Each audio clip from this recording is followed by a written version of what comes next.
What's the background here? Because of note is the fact that you've got the yuan tracking around a 5-year low to the US dollar. Some of the loans in China are foreign currency loans because there was better access to loans elsewhere out of the country than domestically for some of the big corporates.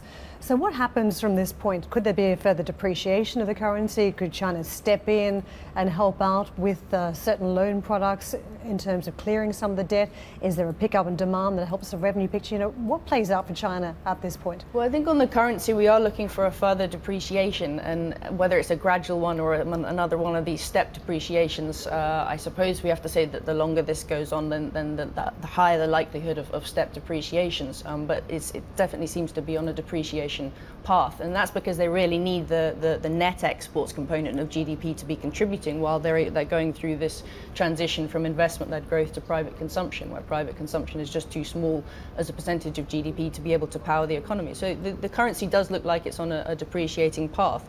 But in terms of how do they go into this and clear up the economy, in the end, there's a lot that they're trying to do, piloting with the debt swaps and a lot of different pilots that they've got in place already. But in the end, what it comes down to is if they don't want to be on the Japanization path, and now I am using Japan in the correct context, then they really need to allow failures to fail.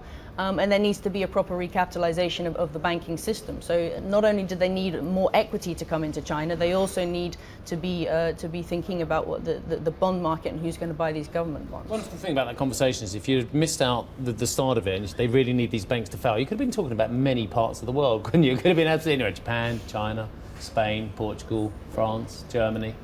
It's the old zombie firms that I mean, the productivity story that we're seeing at the global level, which is your point, is a large, in my mind, is a function of the continuation of the march of these zombie firms. That we're channeling resources to these firms that aren't really using them for production, and instead they're just using them for rolling over debt. So it has huge implications for the kind of productivity, and that in turn has implications for the demand side in China, because the paucity of income in the household sector is no longer to do with compensation of employees. It's to do with the returns on income, and you can't get on assets, and you can't get returns on assets unless you have productivity.